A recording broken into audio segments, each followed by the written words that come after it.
What if you are an artist and you don't know it? Welcome to A Better Philosophy Towards Art podcast. We are on episode number 4, and this is A Better Philosophy Towards Doing Art. Now, some of you will throw some questions at me saying that, what about traditional art forms, classical dance forms, age-old traditions of weaving, of shoemaking, of painting, sculpting? These are all traditional art forms which have been passed on through the generations. What kind of art is this? And can we categorize it as creating art or making art? I feel that the traditional art forms are into the special category of doing art.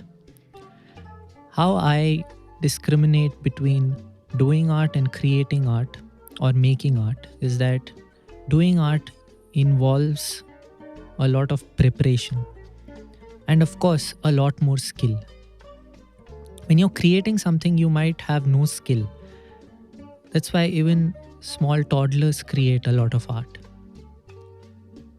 And when you're making art, you might not have the resources to make something of a very big scale or something that is very, very well thought of.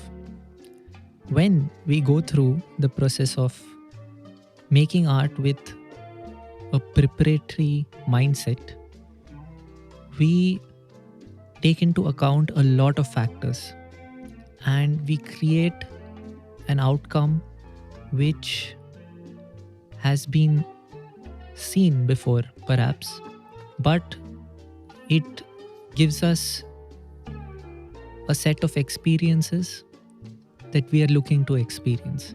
I think that's what doing art is. We prepare ourselves for an experience, as opposed to making art where we are surprised in the process, as opposed to creating art where we don't know what's going to happen at all. In doing art, we see that excuses and self-deprecation are the most common challenges of this part of the process. And it is common for a person to quit art at this stage. I told you that art is a mechanical process and flow is the experience. Basically, we follow these set of processes to create an outcome or a work of art. And while we're doing these processes, we experience flow. So even in the act of doing art, we experience flow.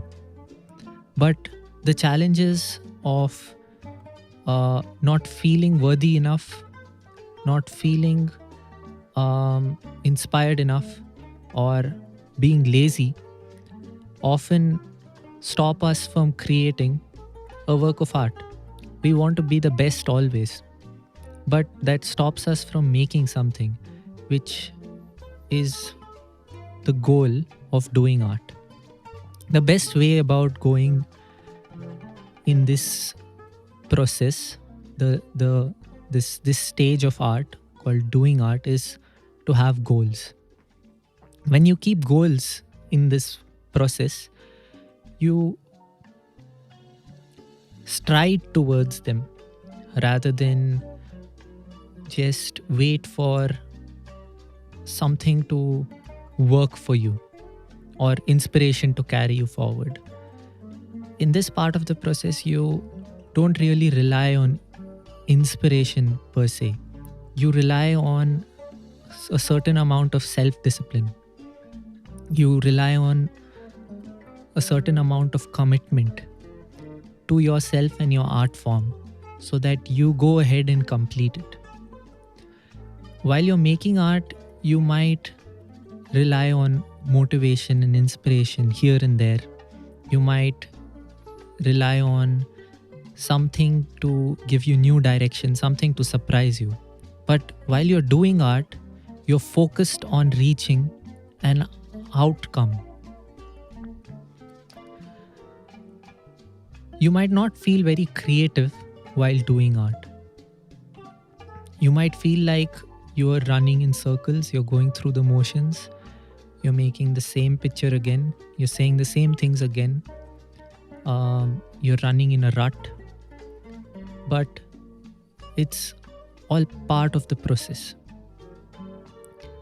The best way to imagine yourself is that you're in a tunnel and there will be an end to it. Let me take the example of mathematics as art. I used to go for maths tuitions and I was not a big fan of maths. But my maths tuition teacher, she would tell me that I need to finish 10 or 15 sums for that 1 hour, and I would go about doing it. When I struggled, I would ask for her help, or I would make mistakes and repeat the whole process. But by the end of it, my goal was to finish 15 sums. And as I kept doing that, I grew confident in maths. So firstly, I'm looking at maths with the perspective of it being an art form, and the goal being that I complete the sums. When is it all right to quit an art? There would be many reasons to quit an art form, but the most relevant one for you would be when self-expression becomes a burden. Self-expression is what is keeping the steam alive, is what is keeping your art form alive. So when self-expression becomes a burden, that's an indicator that it's a good time to quit. It's a good time to stop. I want to again discriminate between the terms of burden and struggle. Burden is something that is unbearable. It's something that's causing a lot of unnecessary pain. Whereas struggle is somewhat required for you to grow and become stronger. So discriminate between these two terms. Is what you're facing a burden or a struggle? And if you feel it is a burden, then the best way is to find a good exit route. Maybe make something really fun that you're going to cherish and remember later on, and say that that was your attempt in doing some art. I hope that the perspectives in this podcast helped you a bit. I'm not trying to discourage anyone from doing art, but art, like any other career or activity, requires commitment and requires self-discipline. Without these two pillars, it is a leisure activity.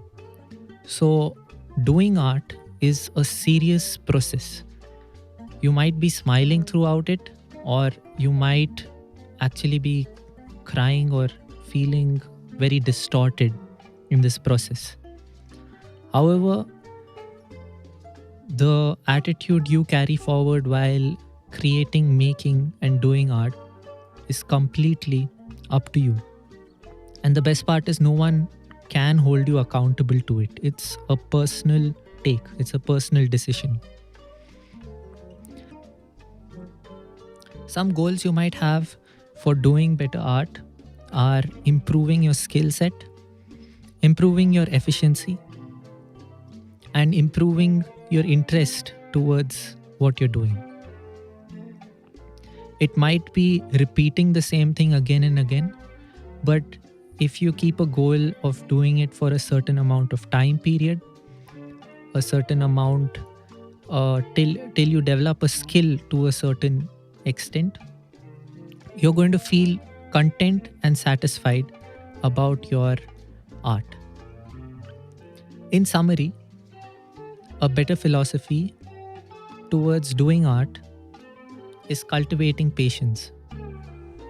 When you cultivate patience towards your art form, you embrace the challenges and the technical difficulties and try to overcome them to create great works of art.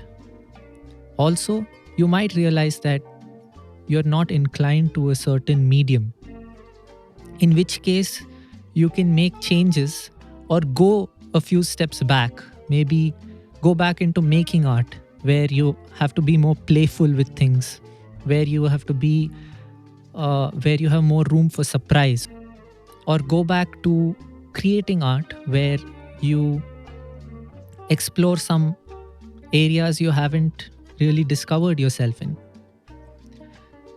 With this, you keep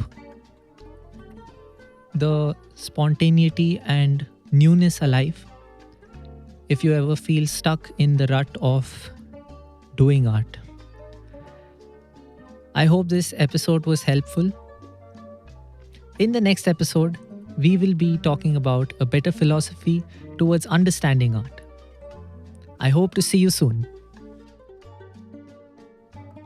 Thank you for listening to a Better Philosophy Towards Art podcast. This podcast has been crafted at Manic Pod Studios in Chembur, Mumbai. Your sound engineers are Rohit Das and Mainak Chakraborty. Your producers are Vedant Naik and Arnav Dogra. Don't forget to check out my Instagram page in the description below and also give Manic Pod a follow for more fun podcasting content. See you in the next episode.